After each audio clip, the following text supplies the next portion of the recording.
जी हाँ, ये कहना बिल्कुल भी गलत नहीं होगा कि सिर्फ और सिर्फ अपने हुनर और मेहनत के बल पर मोहम्मद शमी ने इस सेमीफाइनल को शमी फाइनल में तब्दील कर दिया। 7 विकेट लेना, वो भी एक क्रंच नॉकआउट मैच में, कोई आसान बात नहीं होती। हसी भाई से शुरुआत करते हैं आज की इस चर्चा की।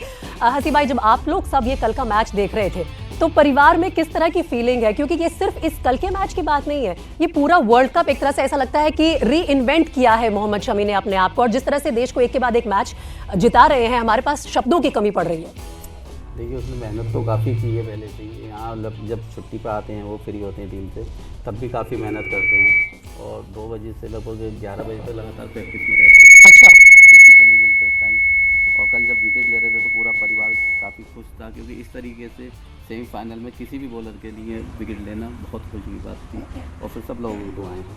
बिल्कुल, दुआएं जरूर उनके साथ हैं हसी भाई, लेकिन देखिए, हर खिलाड़ी की जिंदगी में उतार चढ़ाव आते ही हैं, पर्सनल हो, प्रोफेशनल हो। एक दौर था जब शमी बहुत ज़्यादा स्ट्रगल कर रहे थे, उस दौर में परिवार ने क्या कुछ कहा उन्हें, किस तरह का सपोर्ट मिला आप सबकी तरफ से उन्हें कि वो आज अपने आप को देखिए मेंटली इतना स्ट्रॉन्ग करके इस स्तर पर परफॉर्मेंस दिखा रहे हैं? वो अंदर से पहले से स्ट्रॉन्ग है, वैसे उसे ज़्यादा समझाने की किसी चीज़ की शामिल को ज़रूरत नहीं पड़ती। तो और सारी फैमिली के लोग उसको परेशानी थोड़ी सी आई थी हम लोगों के परिवार पे, तो काफ़ी थोड़ा बहुत समझाना पड़ा, बाकी खुद अपने आप उसमें बिल्कुल, ऐसा लगता भी है। और अब उन्होंने पूरे देश को संभाल रखा है, जिस तरह से वो परफॉर्मेंस दिखा रहे हैं, एक के बाद एक विकेट्स ले रहे हैं। लतिका को तो मुंह जुबानी याद है। लतिका, कितने कितने विकेट लिए किस मैच में? देखिए, अभी तक जब से उनको मौका मिला है, वैसे तो मौका पहले से ही मिल जाना चाहिए था, लेकिन चलिए, देर आए दुरुस्त आए। और जिस तरीके से उन्होंने शुरुआत करी इस वर्ल्ड कप की, 5 फिर 4 फिर 5 फिर 2 फिर 0 फिर 7, तो ये जो चीज़ें हैं ये दिखाता है, आपका जुझारूपन दिखाता है कि आप किस तरीके से खेलने की भूख है आपके अंदर। और जब जब आपको मौका मिलेगा, आप कुछ इसी तरह का परफॉर्मेंस देंगे और मजबूर करेंगे सबको कि आपको प्रेज़ किया जाए। आपकी जो मेहनत है, जब उसको सब देखेंगे तो ये दिखता है कि किस तरीके से उन्होंने टीम इंडिया को इस मुकाम तक लाके खड़ा किया। क्योंकि एक बार तो कल न्यूजीलैंड के बल्लेबाजों ने डरा ही दिया था, जिस तरह की पार्टनरशिप वहाँ केम विलियमसन की और मिचेल की हो रही थी वहाँ पर। तो शमी ने आके जिस तरीके से गेंदबाजी करी, कमबैक कराया भारतीय टीम का, और कह सकते हैं कि एक तरफा ये मैच कर दिया था। हसी भाई, एक दौर ऐसा आया था जब शमी से एक कैच छूट गया था, उस वक्त हम सब ने कहा था अरे ये क्या हो गया। और फिर उसके बाद जैसे ही गेंद आई उनके हाथ में, जो उन्होंने दिखाया जादू अपनी गेंदबाजी से, सब भूल गए कि वो कैच भी छूटा था। आप लोगों ने देखा था? वो देखा था, कैच भी छूटा था। तो बात वो गलत था, लेकिन हो सकता है जब क्रिकेट खेलना है तो ऐसी चीज़ें होती रहती हैं। उसका जो नतीजा था वो बाद में अगले ओवर में चेंज हो गया था। हाँ बिल्कुल, उन्होंने अगले ही ओवर में मनिंदर जी क्या कमबैक किया। कहते हैं ना, सेटबैक से ज्यादा स्ट्रॉन्गर आपका कमबैक होना चाहिए। और अगर इसका कोई उदाहरण आपको जीता जागता चाहिए तो कल की मोहम्मद शमी की परफॉर्मेंस देख लीजिए। नहीं, इस पूरे वर्ल्ड कप की परफॉर्मेंस देख लीजिए, जिस तरह से उन्होंने परफॉर्म किया है। क्योंकि सभी कह रहे हैं कि उनको शुरू से ही मौका मिलना चाहिए था, लेकिन मैं मानता हूं कि कभी कभी एक ब्लेसिंग इन डिस्गाइज हो जाता है किसी की इंजरी होना। और हार्दिक पांड्या की वो इंजरी होने की वजह से उनको जो मौका मिला है, फिर उन्होंने पीछे मुड़ के नहीं देखा। लेकिन शमी की एक ख़ास बात मुझे ये लगी कि वो बाउंड्री पर भी मोहम्मद सिराज को बताते रहते थे, जब नहीं खेल रहे थे तब भी उनको कुछ ना कुछ बताते रहते थे, जिससे कि ये भी पता चलता है कि वो केवल अपने लिए नहीं खेल रहे हो, बल्कि कंट्री के लिए खेल रहे हैं। और कंट्रीब्यूट करने की उनकी वो जो भूख है, जिसके बारे में अभी लतिका ने कहा, मेरे ख्याल से ये बड़ी इंपॉर्टेंट चीज़ होती है। और हार्डवर्क उन्होंने किया हुआ, इसमें कोई शक की बात नहीं है। आपने हसीब भाई से पूछा था, पर्सनल लाइफ में भी अप्स एंड डाउन्स आए थे।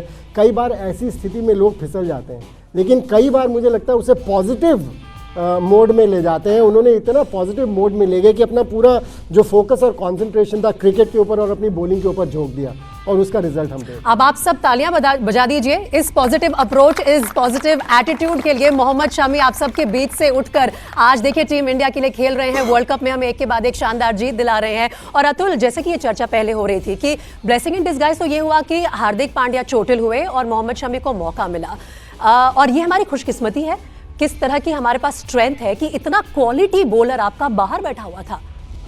देखिए, मुझे लगता है कि आपने सबने बात की है कि मेहनत होते हैं, सब प्लेयर मेहनत करते हैं। रिजल्ट्स ऐसा नहीं कि जो बहुत ज़्यादा करता है उसे मिलता है, कई बार नसीब होता है। सारी कायनात ना एक बार आपके फोकस से तंग आके बोलती है कि लीजिए, आपको जो बहुत अब किसी चीज़ को बहुत बुरी तरह से पीछे पड़े ना तो वो मिल जाती है। तो मुझे लगता है फोकस था, पर वो आपके हाथ में नहीं है, क्योंकि अगर अच्छा बॉलर खेल रहा है और टीम स्ट्रैटेजी कुछ हो रहा है। मुझे लगता था 1-2 साल पहले ऐसा लगा था कि वो सोच लिया था इंडियन मैनेजमेंट ने कि शमी का वाइट बॉल क्रिकेट ओवर है, बिकॉज टेस्ट मैच की तरह उनको स्पेशलिस्ट माना जा रहा था।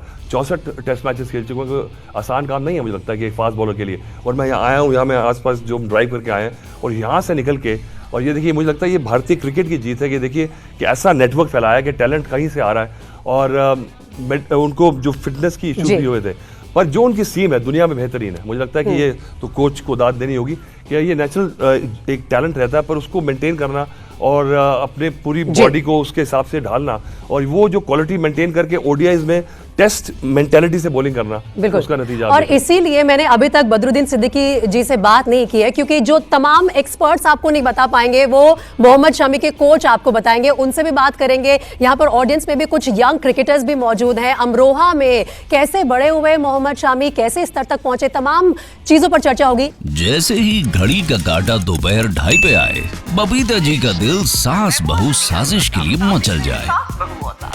और ये है इनकी बहू, पूरे दिन ऑफिस की टेंशन हो जाए गॉन जब ये करें अपना फेवरेट शो फ्री टाइम पे ऑन। इनकी तरह आप भी देखिए अपना फेवरेट शो अपने टाइम पर और डाउनलोड कीजिए एबीपी लाइव ऐप अपने स्मार्ट टीवी पर।